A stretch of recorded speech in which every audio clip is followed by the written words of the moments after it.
The Magnus Archives, Episode 4, Page Turner.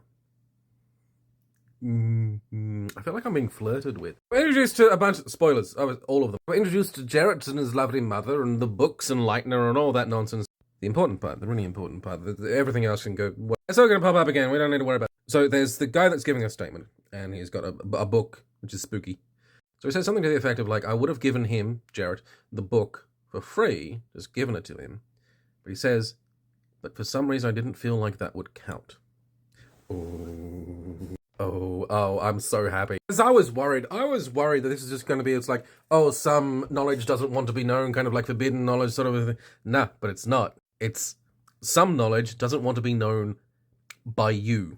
I'm sure some people that have listened to them all the way through are just been like, oh, well, there's an explanation for this. I don't care. Just give me this. The Magnus Archives have been hinting at, and in the 39th episode, it does make a real point of, that knowledge of spooky stuff doesn't seem to want to be known. It is hard to record. It's said in particular that you can almost tell whether or not something is actually spooky by whether or not you can actually record it on, sophisticated pieces of technology like a laptop, or whether you have to use something simpler like a tape recorder. And that Johnny Boy actually uses this as a gauge. He reads the statements, and then I imagine he finishes the statements, turns off the tape recorder, turns off the laptop, goes back a little bit, turns them back on, one's garbled. Oh, shit. And just that, I was like, sure, whatever. If you're going to have a setting which is optimized for spooky stuff, then that's absolutely a creative choice that you're going to make. But it doesn't super do it for me. But then they have. It's not just, it doesn't want to be known. It doesn't want to be known by you.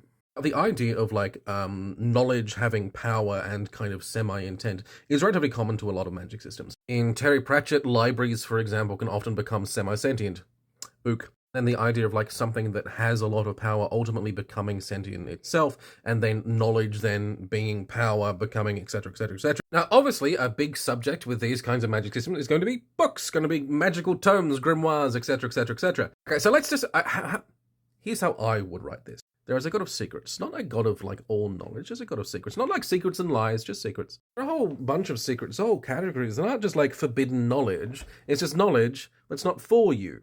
This can be closed religious practices and cultural practices. These can be things like corporate secrets, like secret recipes, little secrets between lovers and friends that you don't tell anyone else because it's not for them. And institutional knowledge and craft and skill knowledge, things that you're only supposed to know when you have sweat and bled and earned this knowledge. There are whole kinds of secrets that aren't forbidden knowledge. They're just not for you. And the idea that you would try to attain this knowledge, try to grasp it in some way that wasn't following the rules, wasn't doing your due diligence. Piss off. The idea is that you want to have this knowledge without going to the dark places of the earth, without doing the chants and doing the dance. You want to bypass all of the tests, all of the work, all of the blood and the sweat. The idea that you would just give someone the book.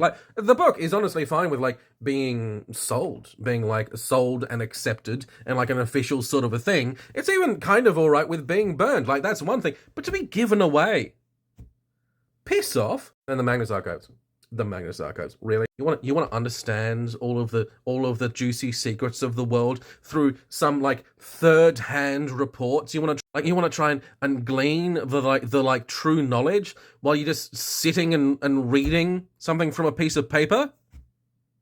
Fuck you! In this case, the concept of the Magnus Archives, of particularly what the archivist specifically is doing, is antithetical to the concept of secrets that aren't for him. Then I can kind of imagine that all of the things that are associated with being secret or are secretive in and of themselves for various reasons, the idea that they would have a kind of instinctual dislike for the Magnus Institute in particular. And these are British scholars. I imagine that a god of secrets would have some words for them in the first place. The idea that the nasty secret things that go bump in the night would have some kind of instinctual dislike for the idea of the Magnus Institute in the first place. Yeah. Fucking course that they do. Yeah. The Magnus Institute is entirely antithetical to the idea of some things that don't want you to know about them. Not necessarily that they don't want to be known by anyone, but certainly not by you. I was just reading a thing about early Australian colonial convicts that were like kidnapped and murdered and then sold to dissectionists, like to be dissected for research. Fucking British scholars. That's what I've got some words for them myself. Not just sticking their noses into everything, but like sticking their noses into things that they fully understand would prefer that you did not stick your nose into. Aside from anything else, it's frankly just rude. Just rude. I don't think that's even remotely close to like the direction they're going with things, but I really like the idea of like there's a god that like looks down at someone like trying to copy like a magical grimoire spell book sort of a thing, and like doing the whole thing like illuminated manuscript like written in blood or something. It's just like, yep, doing like someone trying to photocopy that shit. Not on my watch. Oh, you're gonna record that on your little laptop? The fuck you are. Tape recorder? I'll give you the tape recorder. Yeah, alright, you can use the tape recorder. This has a kind of like a lo-fi charm to it. Hey, I have a Patreon. I just felt like mentioning that. It's just this thing, it's in the links in the bio, etc, etc. There's not like a lot on there. I'm currently working on like 2 big projects and I don't have a whole lot of time to just... But if you would at all like to support any of the work that I do, that'd be absolutely lovely. I don't have like the creator fund or anything here. So I probably like shouldn't be making these videos in the first place. Look, I'm probably gonna do the Magnus Archives.